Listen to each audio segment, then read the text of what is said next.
Hello guys, आज हम पढ़ेंगे चैप्टर 3 के इम्पोर्टेंट क्वेश्चन और हमने चैप्टर 2 के और 1 के इम्पोर्टेंट क्वेश्चन कर लिए हैं। आप प्लेलिस्ट में जाके चेक कर सकते हो।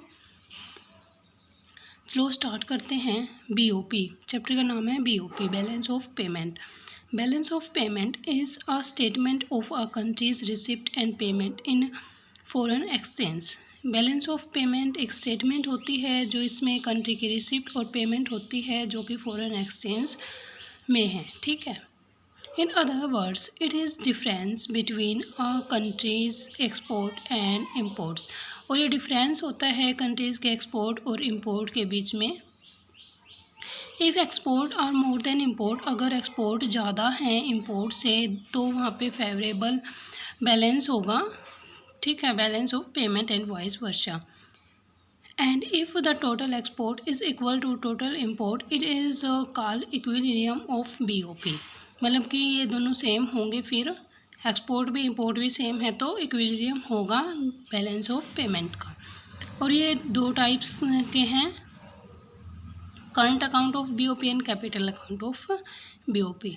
अब हमें इसमें पढ़ना है steps taken by government to correct unfavourable BOP।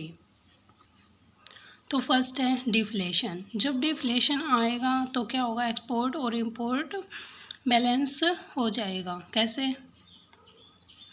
जब डिफ्लेशन आएगा तो क्या होगा, जो प्राइस है कमोडिटी का वो गिर जाएगा तो एक्सपोर्ट इंक्रीज़ हो जाएगा, तो बाहर के लोग हैं क्या करेंगे, हमारा सामान ख़रीदना पसंद करेंगे। और इम्पोर्ट डिक्रीज़ हो जाएगा। क्यों? क्योंकि जो बैंक है वो क्या करेगी, लोन देना बंद कर देगी, तो लोगों के पास पैसा नहीं आएगा, तो वो खर्च नहीं कर पाएगी। तो खर्च नहीं कर पाएगी तो उनकी डिमांड भी नहीं बढ़ेगी, तो इंपोर्ट कम होगा और एक्सपोर्ट ज़्यादा होगा। ठीक है, एक्सपोर्ट ज़्यादा इंपोर्ट कम, और तो फिर क्या होगा, इससे बैलेंस ऑफ पेमेंट बैलेंस हो जाएगा। Next one is devaluation. Devaluation में क्या बता रखा है कि अगर $1 की कीमत पहले एक कंट्री में $1 की कीमत 75 थी हमारी कंट्री में, और फिर उस $1 की कीमत 82 रुपये कर दी गई है, तो जब हम $1 वाला सामान खरीदेंगे तो हमें 82 रुपये देने पड़ेंगे। तो इससे क्या होगा, हमारे जो इनकम, हमें वो जो पैसा है ज़्यादा देना पड़ेगा, तो हम वो सामान खरीदना पसंद नहीं करेंगे, तो इम्पोर्ट हमें कम कर देना होगा, कम करते हैं फिर हम। ठीक है, तो ये होता है devaluation. Next one is exchange control. Exchange control में क्या है कि जो ट्रेड कंट्रोल भी बोलते हैं इसको, RBI एक्सपोर्टर को कहती है जो फॉरेन एक्सचेंज को सरेंडर कर दो, पता लग जाएगा कि कितना आपने एक्सपोर्ट किया है, और जितना एक्सपोर्ट किया है उतना ही इंपोर्ट करना है। और इंपोर्ट कौन करेगा, इंपोर्टर जिसके पास लाइसेंस होगा। तो उससे क्या होगा, बैलेंस ऑफ पेमेंट बैलेंस हो जाएगा। ठीक है, नेक्स्ट है टैरिफ्स। टैरिफ्स को हम टैक्स भी बोलते हैं, जो इंपोर्ट पर टैक्स लगता है वो बढ़ा दो। ठीक है, कोटाज फिक्स कर दी जाती है, इतनी कमोडिटी आपको बाई करनी है, ये होता है कोटाज।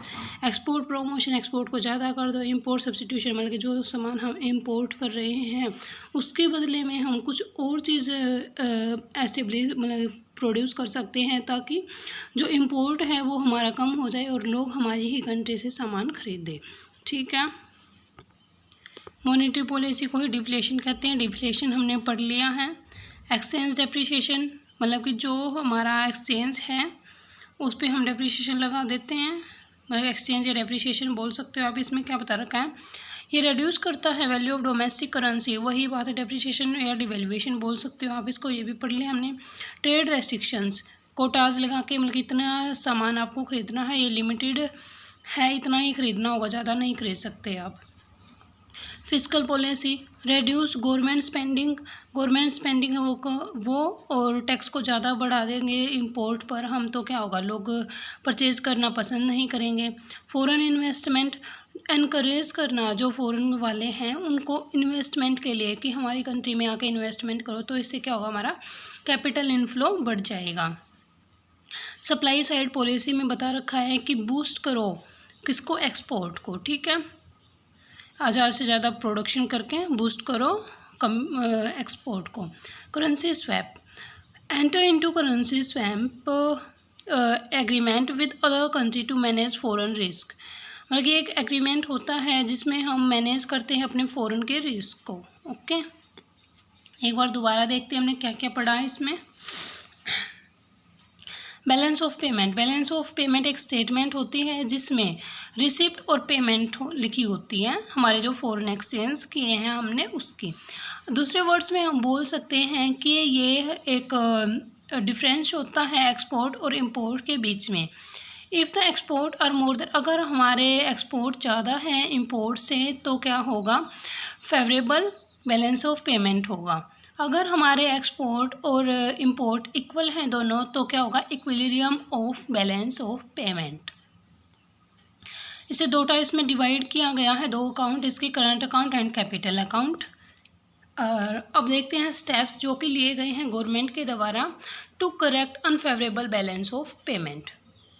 डिफ्लेशन देखा था हमने, जो हमारे रेट्स हैं उसको हम इंक्रीज़ कर देंगे और जो बैंक है लोन देना बंद कर देगी तो हमारे पास पैसा नहीं आएगा, तो हम सामान नहीं खरीद सकते। और जो हमारी कमोडिटी का प्राइस है वो कम हो जाएगा, तो जो एक्सपोर्ट है, जो बाहर के लोग हैं वो इन परचेज़ करना पसंद करेंगे, तो हमारा एक्सपोर्ट ज़्यादा होगा और इम्पोर्ट कम होगा। डिवैल्यूएशन, जो रुपये की कीमत है वो हम गिरा देते हैं, तो इससे क्या होगा, हमारा इम्पोर्ट कम होगा।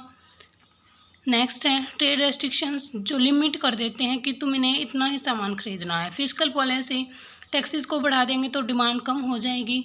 फॉरेन इन्वेस्टमेंट, हम एनकरेज करेंगे जो फॉरेन वाले हैं उनको कि हमारी कंट्री में आके इन्वेस्टमेंट करो, जिससे हमारी कैपिटल इनफ्लो इंक्रीज़ होगी। सप्लाई साइड पॉलिसी में बता रखा, ज़्यादा प्रोडक्टिविटी करो और एफिशिएंट प्रोडक्ट बनाओ, जिससे कंपटीशन बढ़ेगा एक्सपोर्ट करने का। करेंसी स्वैप में बता रखा, एक एग्रीमेंट होता है जिसमें हम मैनेज करते हैं अपने फॉरेन के रिस्क को। ओके, तो ये हमारा चैप्टर 3 कंप्लीट होता है, जिसके हम देख लेंगे इंपॉर्टेंट क्वेश्चन इसके। नेक्स्ट वीडियो में हम चैप्टर 4 करेंगे। Thank you for watching. अगर आपको मेरी वीडियो पसंद आए तो आप चैनल को सब्सक्राइब और लाइक करना। Thank you a lot.